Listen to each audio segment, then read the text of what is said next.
Les écoles de pensée économique, piliers de l'évolution de la science économique. L'histoire de la pensée économique est marquée par la succession de grandes écoles de pensée, chacune ayant profondément influencé notre compréhension du fonctionnement des marchés, du rôle de l'État et des déterminants de la croissance. Ces courants intellectuels, bien qu'ils diffèrent parfois dans leurs approches et leurs conclusions, constituent ensemble les fondements de l'économie moderne. Avant d'aller plus loin, nous vous invitons à mettre une pause à cette vidéo, à cliquer sur le pouce bleu, vous abonner et activer la cloche de notification pour ne rien rater de nos prochaines vidéos. Si vous êtes intéressé par plus d'apprentissage, veuillez cliquer sur le lien en description de cette vidéo pour vous inscrire à la prochaine session de notre formation en économétrie et technique quantitative. 1. L'école classique. L'école classique naît au XVIIIe siècle avec les travaux fondateurs d'Adam Smith, notamment son ouvrage majeur La richesse des nations publié en 1776. Elle est ensuite enrichie par les contributions de David Ricardo et de John Stuart Mill. Cette école repose sur l'idée que les marchés, lorsqu'ils sont libres et concurrentiels, tendent naturellement vers un équilibre bénéfique à la société. Selon Adam Smith, chaque individu, en poursuivant son intérêt personnel, contribue de manière involontaire à l'intérêt général, à travers le mécanisme de la « main invisible ». Les classiques prônent donc la liberté économique, la propriété privée, la concurrence et une intervention minimale de l'État dans les affaires économiques. L'État doit se limiter à des fonctions régaliennes, la justice, la sécurité et la défense nationale. 2. L'école néoclassique. Apparue à la fin du XIXe siècle, l'école néoclassique introduit une nouvelle manière d'analyser le comportement économique. Les principaux représentants de ce courant sont Alfred Marshall, Léon Walras et Karl Menger.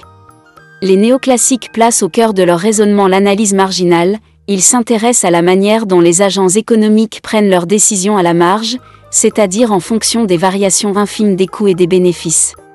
Leur approche repose sur l'idée que les individus sont rationnels et cherchent à maximiser leur satisfaction ou leur profit, tandis que les marchés permettent, par le jeu de l'offre et de la demande, d'atteindre un équilibre optimal. Cette école a donné naissance à la microéconomie moderne et a profondément influencé la théorie économique dominante jusqu'à aujourd'hui. 3. L'école keynésienne.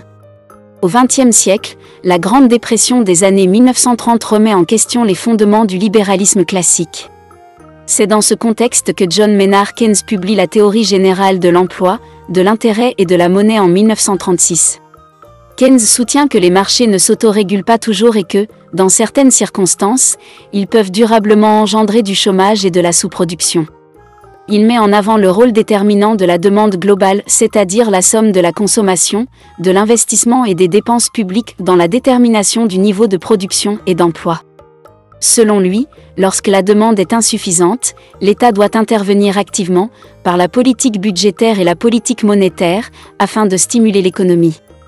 L'école keynésienne a profondément influencé les politiques économiques d'après-guerre, notamment celles fondées sur la relance par la dépense publique et la régulation macroéconomique. 4. L'école monétariste et la nouvelle école néoclassique. Dans les années 1970, la montée de l'inflation et la stagnation économique conduisent à une remise en cause du keynésianisme.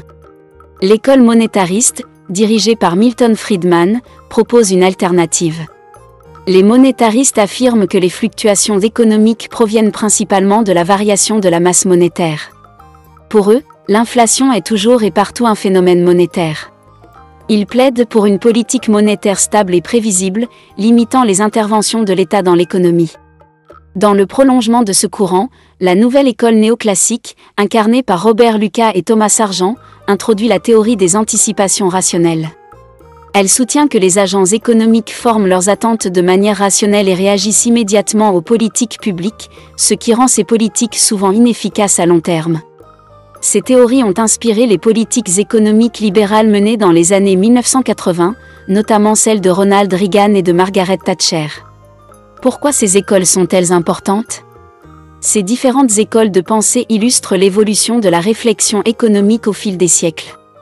Elles montrent comment les économistes ont tenté, chacun à leur époque, de répondre aux grands défis économiques, croissance, chômage, inflation, inégalité ou crise financière.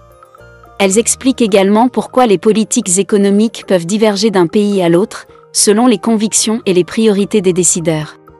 Enfin, Elles offrent aux chercheurs, aux étudiants et aux praticiens une diversité d'approches analytiques pour comprendre les phénomènes économiques contemporains. En conclusion, aucune école de pensée économique n'a le monopole de la vérité. Chacune apporte un éclairage partiel, mais essentiel, sur la complexité du fonctionnement de l'économie. C'est la confrontation et la complémentarité de ces visions classiques, néoclassiques, keynésiennes et monétaristes qui enrichissent la compréhension globale des dynamiques économiques modernes. Ainsi, étudier ces écoles, c'est non seulement retracer l'histoire intellectuelle de l'économie, mais aussi mieux comprendre les fondements des politiques économiques actuelles et les débats qui animent encore aujourd'hui le monde économique. Si vous êtes intéressé par plus d'apprentissage, veuillez cliquer sur le lien en description de cette vidéo pour vous inscrire à la prochaine session de notre formation en économétrie et technique quantitative.